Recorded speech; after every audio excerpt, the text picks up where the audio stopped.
Assalamualaikum warahmatullahi wabarakatuh. Sebelumnya perkenalkan nama saya Damar Wira Yuspinda dengan NIM 233030800177 untuk nomor absen yaitu nomor absen ke-75. Jadi pada kali ini saya akan menyampaikan anatomi klinis dari sistem kardiovaskular yang dimana terdiri dari beberapa materi yaitu ada gagal jantung, kemudian di sini ada juga paten ductus arteriosus, kemudian juga di sini ada tetralogy of Fallot dan juga ada ventricular atrial septal defect. Nah, jadi ini adalah beberapa materi yang sebelumnya telah disampaikan oleh Dr. Oski dan diberi tugas untuk menyampaikan kembali sesuai dengan PPT yang kita buat masing-masing lagi. Jadi sebelum kita mengetahui dari anatomi klinis dari gagal jantung, paten ductus arteriosus dan lain-lainnya, alangkah baiknya kita mengetahui dari anatomi jantung yang normalnya dulu. Mungkin bisa kita next slide dulu. Baik, jadi dapat dilihat pada layar di sini. Di situ ada anatomi dari jantung, dan di mana jantung itu adalah organ otot yang berongga dan berukuran besar, yang sebesarnya itu sebesar kepalan tangan, yang memiliki fungsi utama itu memompa darah ke pembuluh darah dengan kontraksi ritmik dan secara berulang. Kemudian jantung normal itu memiliki empat ruang, yang dimana dua ruang jantung bagian atas yang dinamakan atrium. Nah, jadi atrium itu ada ini atrium kanan atau atrium dexter, dan juga di sini ada atrium kiri atau atrium sinister.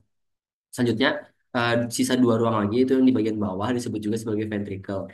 Nah, untuk ventricle itu dia ada di bagian ventricle sinister bagian sini, dan juga ada bagian dari ventricle dextra atau ventricle bagian kanan.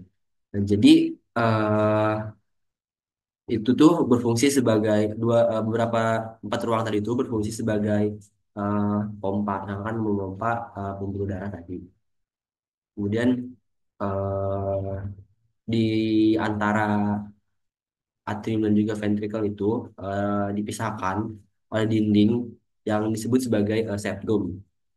Jadi kita akan masuk ke batas-batas dari jantung, yang dimana untuk batas yang pertama itu ada batas kanan jantung yang bisa dilihat pada sebelah kanan sini, itu terdiri dari vena cava superior, ini vena cava superior, dan juga ada atrium kanan tadi, kemudian ada juga vena cava inferior.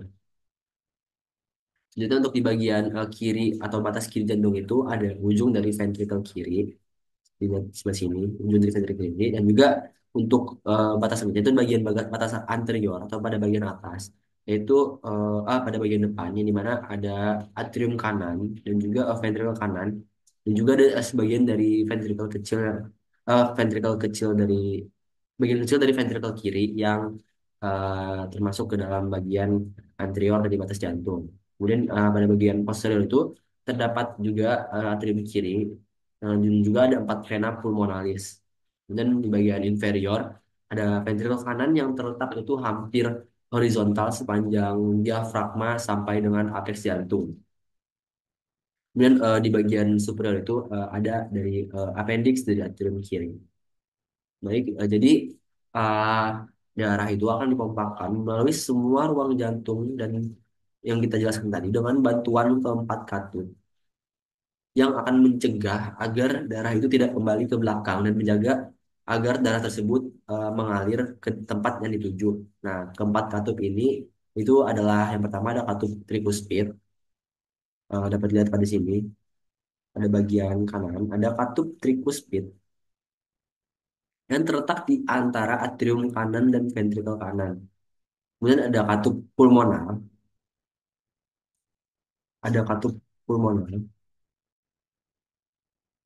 yang terletak itu di antara ventrikel kanan juga anterior pulmoner. Di bagian ventral kanan juga ada bagian dari arteri pulmoner. Nah, selanjutnya ada katup yang ketiga itu katup mitral yang terletak di antara atrium kiri dan juga ventrikel kiri. Dan ada yang terakhir itu ada katup aorta yang terletak itu tuh di antara ventrikel kiri dan juga aorta. Untuk katup mitral itu sendiri memiliki dua daun atau disebut juga dengan leaflet, yaitu leaflet anterior dan juga posterior. Untuk sebenarnya itu jantung itu juga dipersarafi oleh aferen dan juga eferen. Yang keduanya itu merupakan sistem saraf simpatis dan parasimpatis. Saraf parasimpatisnya itu berasal dari saraf vagus yang melalui plexus jantung. serabut postganglion pendek melewati nodus SA dan juga amfi. Serta hanya sedikit menyebar pada ventricle. Untuk saraf simpatis itu sendiri, itu berasal dari trunkus toraksik dan cervical atas, yang dimana mensuplai kedua atrium dan ventricle. Walaupun walaupun jantung itu tidak mempunyai persarapan somatik, namun stimulasi aferen vagal itu dapat mencapai tingkat kesadaran dan dipersepsi sebagai nyeri.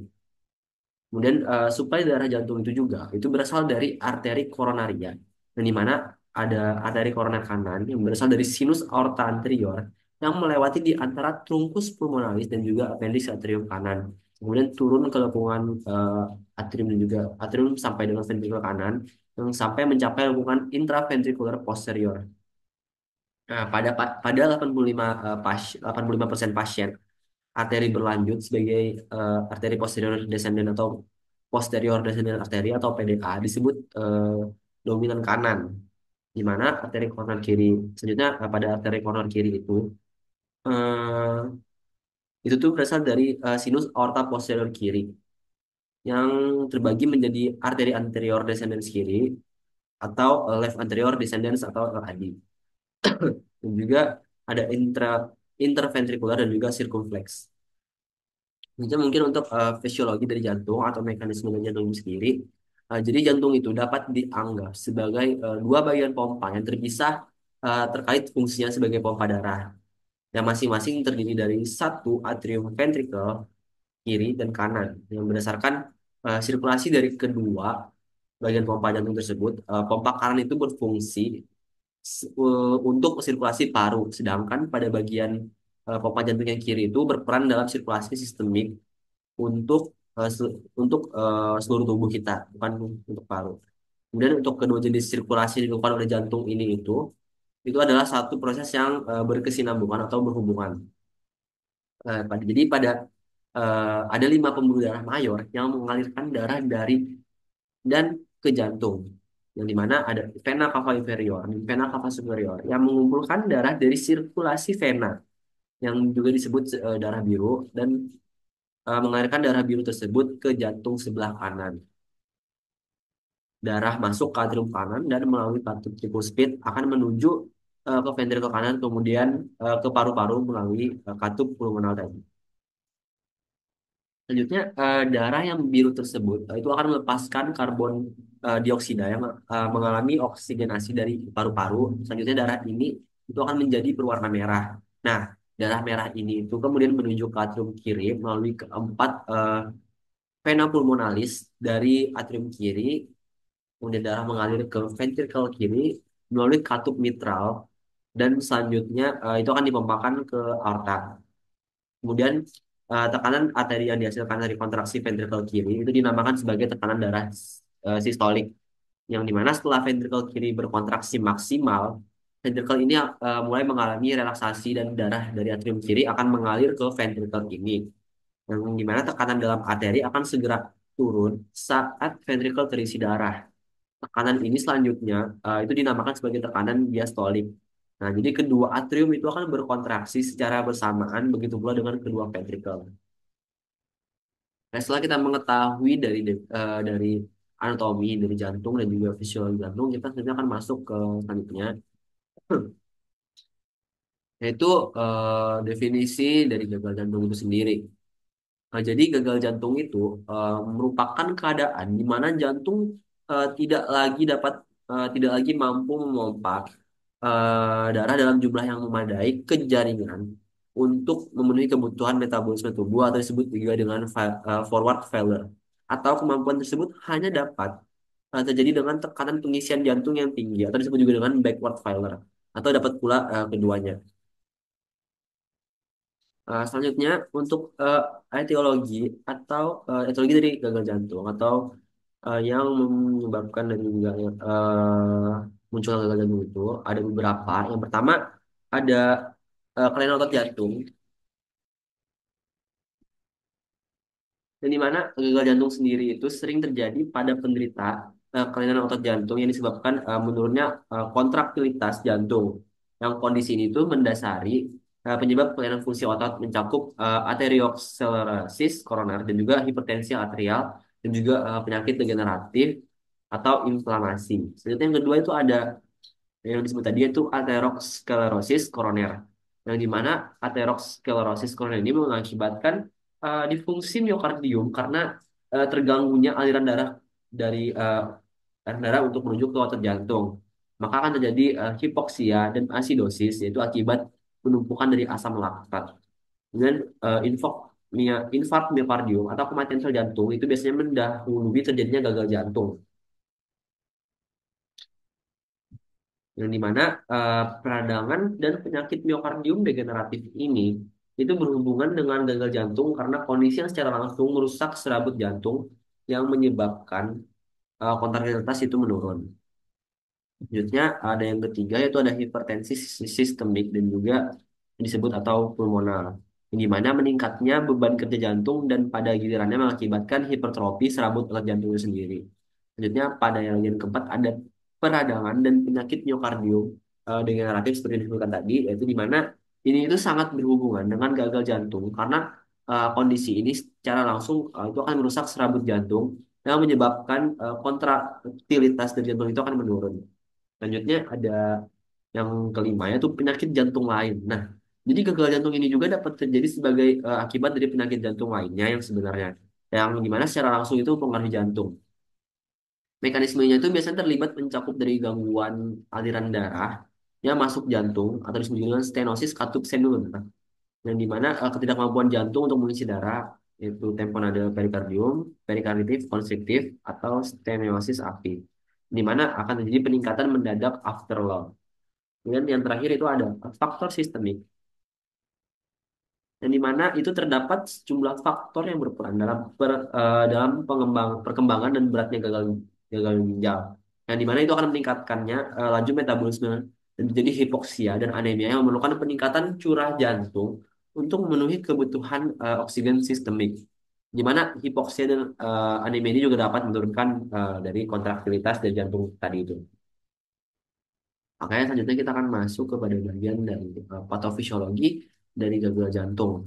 Nah, seperti kita lihat pada gambar dari sini, jadi terjadinya gagal jantung itu diawali dengan adanya kerusakan pada jantung atau miokardium, yang dimana itu akan menyebabkan penurunan curah jantung, yang dimana apabila curah jantung itu tidak cukup untuk memenuhi kebutuhan metabolisme, maka jantung akan memberikan respon mekanisme kompensasi untuk mempertahankan fungsi jantung agar tetap dapat memompa darah secara adekuat.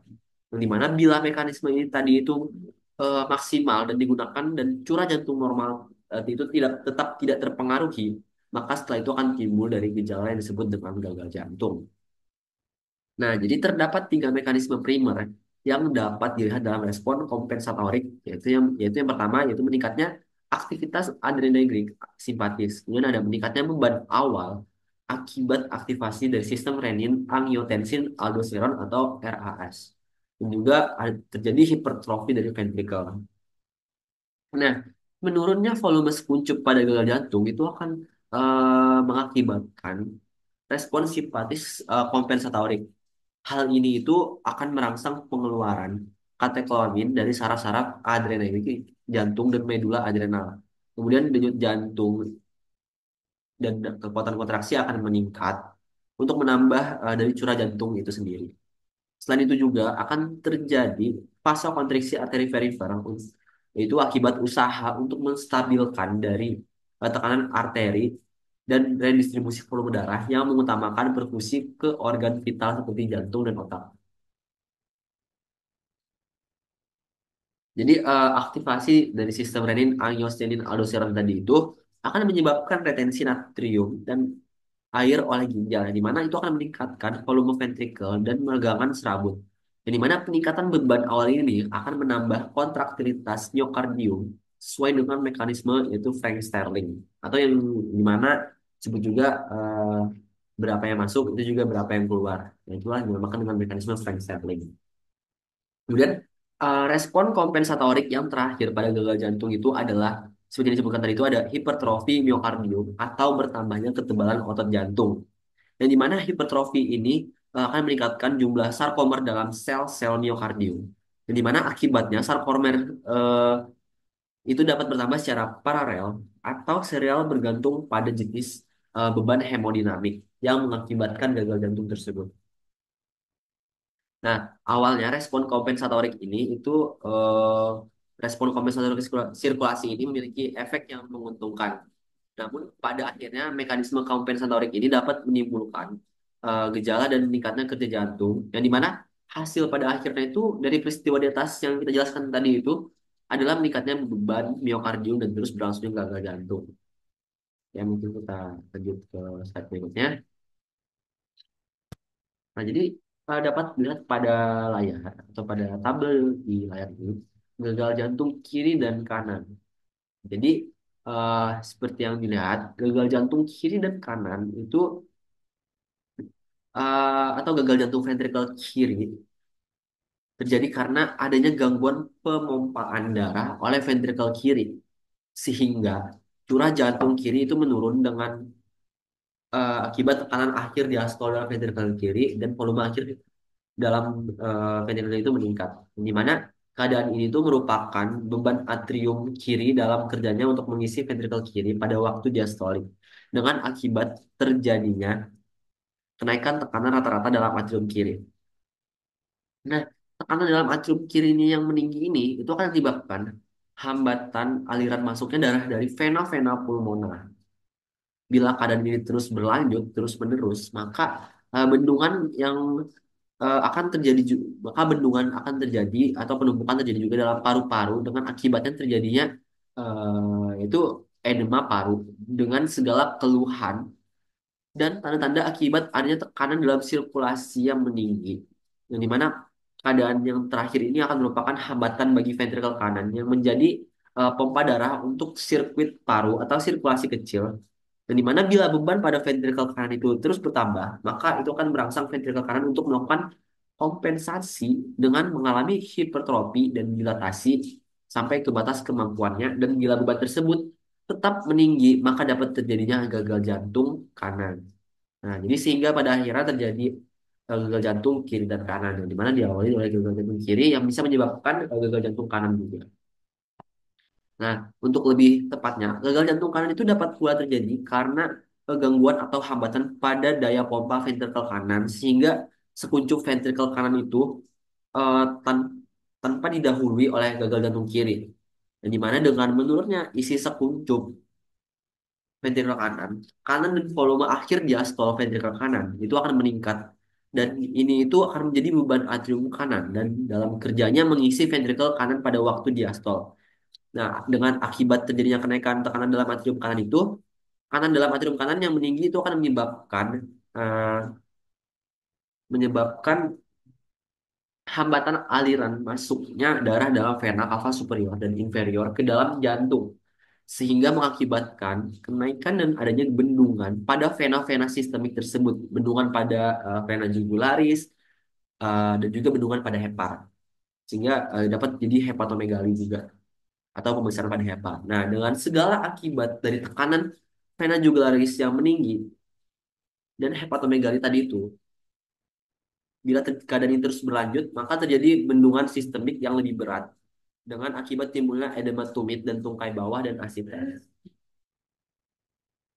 Oke, kita lanjut ke bagian selanjutnya, yaitu dari gejala gagal jantung atau disebut dengan tanda dari gejala gagal jantung.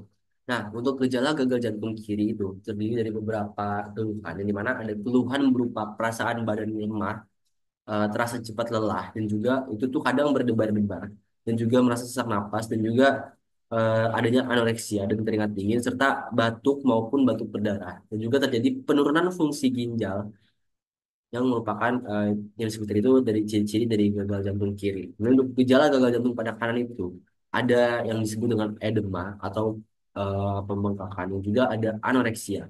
Kemudian ada mual, ada asites atau terdapatnya cairan. Biasanya itu di dalam perut atau di bagian abdomen, yang dimana itu kan terjadi juga sakit daerah pada bagian abdomen atau perut.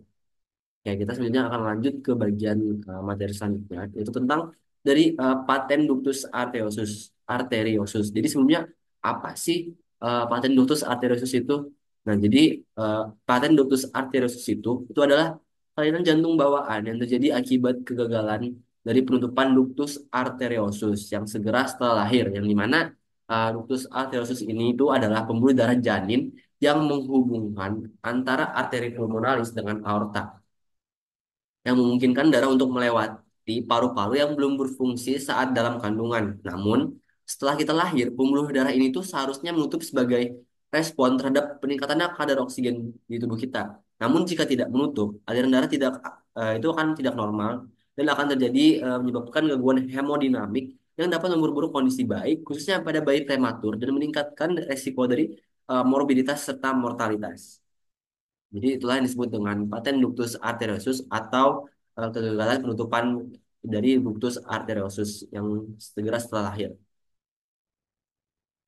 Oke, selanjutnya ada itu tentang tetralogy of Fallot. Jadi tetralogy of Fallot ini itu adalah penyakit jantung bawaan sianotik yang paling umum yang ditandai oleh empat kelainan anatomi utama pada jantung. Yang pertama itu ada defek septum ventricle yang dimana lubang pada dinding pemisah antara ventricle dan ventricle kiri dan kanan yang menyebabkan pencampuran antara darah kaya oksigen dari ventricle kiri dengan darah miskin oksigen di ventricle kanan. Nah, itulah disebut dengan defek septum ventricle pada tetralogy of Fallot. Kemudian ada juga yang kedua itu stenosis pulmonal, yang dimana itu penyempitan katup atau saluran keluarnya ventricle kanan menuju arteri pulmonalis yang akan mengurangi aliran darah ke paru-paru atau ke pulmon. Kemudian yang ketiga ada hipertrofi ventricle kanan, yang dimana terjadi penebalan dinding ventricle kanan, yang dimana akibat tekanan tinggi tadi untuk memompa darah melalui saluran yang terjadi penyempitan. Kemudian yang keempat ada overriding aorta, yang dimana posisi dari aorta kita itu bergeser ke kanan, berada di atas defek septum ventricle tadi itu, yang memungkinkan aorta itu akan menerima darah dari kedua ventricle, baik yang kaya maupun miskin oksigen. Nah, untuk keparahan setiap kelainan ini itu bervariasi dan kombinasi mereka itu menyebabkan kelainan darah menyebabkan aliran darah abnormal yang menimbulkan gejala sianosis atau terjadinya kulit kebiruan. Selanjutnya pada tetralogy of Fallot ini itu darah dengan oksigen rendah dan ventrikel kanan mengalir langsung ke sirkulasi sistemik melalui aorta yang menyebabkan rendahnya kadar oksigen dalam tubuh. Oke, kita selanjutnya akan masuk kepada bagian selanjutnya itu ada atrial septal defect. Jadi apa sih atrial septal defect itu? Nah, jadi atrial septal defect ini itu adalah kondisi cacat jantung bawaan berupa adanya lubang pada septum atrium, yaitu dinding yang memisahkan atrium kanan dan juga kiri. Lubang ini itu memungkinkan darah beroksigen dari atrium kiri mengalir eh, ke atrium kanan dan selanjutnya ke ventrikel kanan serta paru-paru sehingga darah itu akan mengalir kembali ke paru-paru alih-alih seluruh tubuh. Nah, jadi atrial septal defect ini merupakan sekitar 5 sampai dengan 10% dari semua kasus penyakit jantung bawaan dan lebih sering terjadi itu pada perempuan daripada laki-laki. Nah, jadi selanjutnya untuk atrial septal defect ini itu tuh ada tiga jenis yang berdasarkan lokasi lubang. Nah, untuk yang pertama itu ada pada ostium primum, yang dimana lubang ini itu berada di pada bagian bawah septum atrium dekat katup dari tricuspid. Kemudian ada yang kedua itu ostium secundum, yang dimana lubang ini berada berada pada tengah septum atrium, yang dimana jenis ini itu paling umum dan terjadi pada 50% sampai dengan 70% kasus. Yang ketiga itu ada sinus venosus, yang dimana pada lubang berada dekat tempat masuk vena cava superior atau inferior ke atrium kanan. Nah, jadi efek ASD ini bervariasi tergantung ukuran lubangnya. Jadi eh, atrial septal defect ini yang seringkali menutup dengan sendirinya tanpa memerlukan intervensi. Namun, untuk atrial septal defect yang besar, itu menyebabkan aliran darah berlebih ke atrium dan ke ventrikel kanan, serta arteri pulmonalis yang mengakibatkan pembesaran ruang-ruang jantung kanan dan peningkatan tekanan di arteri pulmonalis, dan di mana hal ini itu dapat memicu ritme jantung abnormal dan berpotensi menyebabkan gagal jantung pada dewasa muda yang jika tidak ditangani dengan serius. Oke, mungkin sekian yang dapat saya sampaikan. Saya ucapkan terima kasih. Mohon maaf bila ada kesalahan pengucapan kata. Wassalamualaikum warahmatullahi wabarakatuh.